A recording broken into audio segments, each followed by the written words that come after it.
અનંત પટેલના પક્ષને લઈ અને અનેકવાર અનેક ચર્ચાઓ થાય છે, કારણ કે અનંત પટેલ દ્વારા જાહેર મંચ પરથી એક નિવેદન આપવામાં આવ્યું હતું ને કહેવામાં આવ્યું હતું કે જો આદિવાસીના કામ પાર્ટી નહીં કરશે તો તેઓ પાર્ટી પણ બદલી શકે છે. અને આ તમામ ચર્ચાઓની વચ્ચે વાત એવી પણ થઈ હતી કે અનંત પટેલ ચેતર વસાવા સાથે આમ આદમી પાર્ટીમાં જોડાઈ શકે છે.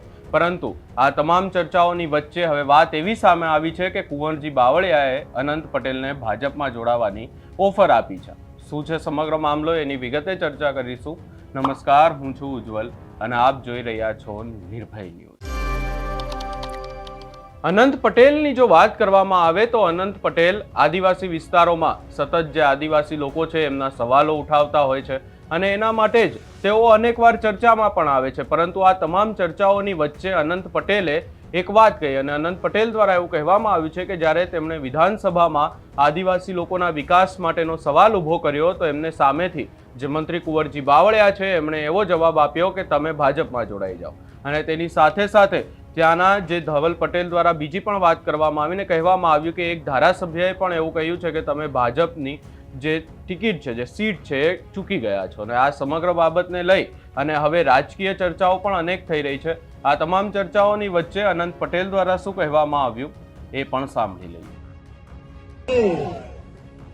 પાર Tapi Narmada river link project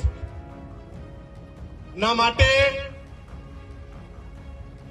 બંધ થાય એના માટે રણસિંગુ ફૂકેલું એ 28મી ફેબ્રુઆરી 2022 અને એ ઐતિહાસિક દિવસ હતો. દિનેશભાઈ હાથે વાત થઈ, બારકુભાઈ હાથે વાત થઈ ત્યારે મને વિચાર આવ્યો સારું થયું 29 તારીખની હતી. અરે 29 તારીખ હતી તો આપણે 3 વર્ષ રાહ જોવી પડે ને. 29 ફેબ્રુઆરી આવે ને જલ્દી. સારું હતું કે આપણે છેલ્લા દિવસે આ જ આસમાનવાળી ધરતી પર આપણે સૌ ભેગા થઈને મંડપની તો ભર તાપમાં બેસીને આપણે ધરમપુર માટે તારીખ આપી દીધેલી હતી અને આપણે રણસિંગુ ફૂકેલું હતું કે મારા વિસ્તારની જળ જંગલ જમીન અમે કોઈને છીનવવા દેશું નહીં.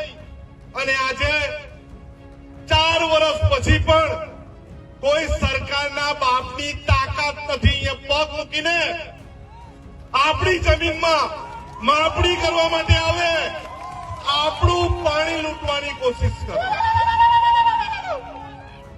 એવા આજના કાર્યક્રમના ડેમ પ્રોજેક્ટના વિરોધના સંઘર્ષ સમિતિના પ્રમુખ બારકુભાઈ આજે એમની બહુ જ ઈચ્છા હતી છતાં પણ એમની તંદુરસ્તીના લીધે અમે એમને ના પાડી. એમની ગેરહાજરીમાં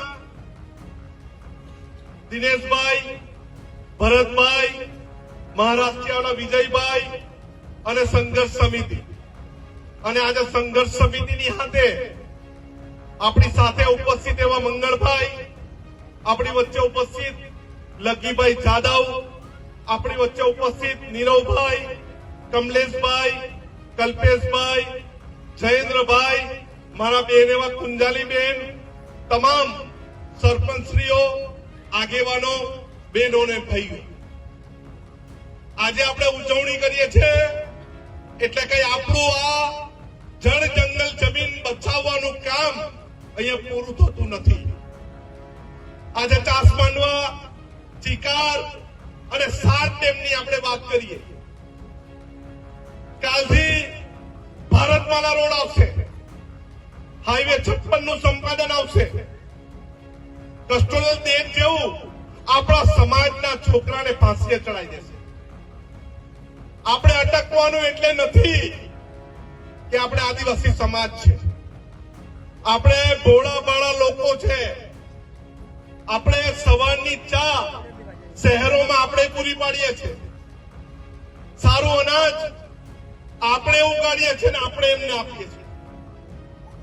શુદ્ધ ઓક્સિજન લેવા માટે આપણા વિસ્તારમાં શહેરના લોકો આવે છે, પરંતુ આપી શું જાય છે, છીનવી શું જાય છે, ખેંચી શું જાય છે. અત્યારે બજેટ સત્ર હતું, આદિવાસી સમાજને શું આપ્યું? કશું નહીં. નલ સે જલ આપ્યું, પાણી આવે છે નલ સે જલમાં, આવે છે? પાણી નથી આવતું અને એ લોકો આપણને એમ કહે કે તમારા પુષ્કળ વરસાદ પડે છે, અમે પાણી રોકીને અમે ઉદ્યોગ ધંધો ચલાવ્યો. આપણે પાણી આપવાની ના નથી, પણ પીવાનું પાણી હોય તો આપણે આપવા તૈયાર, સિંચાઈનું પાણી આપણે આપવા તૈયાર, પણ ઉદ્યોગ માટેનું પાણી જોઈએ એ અમે કદી કાળે આપવાના નથી અને નથી.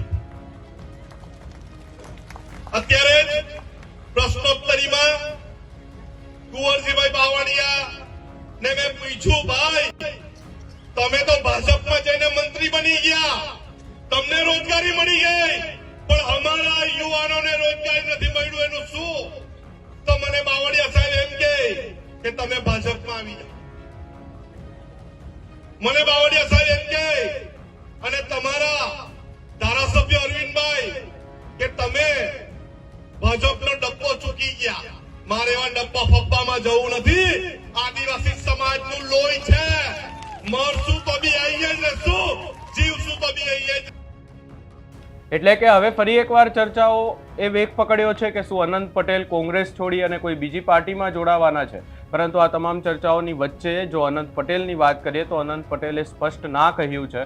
હવે જોવાનું રહેશે કે અનંત પટેલ આગામી સમયમાં કોઈ બીજી પાર્ટીમાં જોડાય છે કે પછી આવી જ રીતે કોંગ્રેસમાં રહીને જ લડાઈ આપતા રહે છે. આ સમગ્ર બાબતે તમારો શું અભિપ્રાય છે એ અમને કમેન્ટ કરી જરૂર જણાવશો અને અમારી ચેનલ નિર્ભય ન્યૂઝને લાઇક, શેર, સબસ્ક્રાઇબ કરવાનું ભૂલશો નહીં.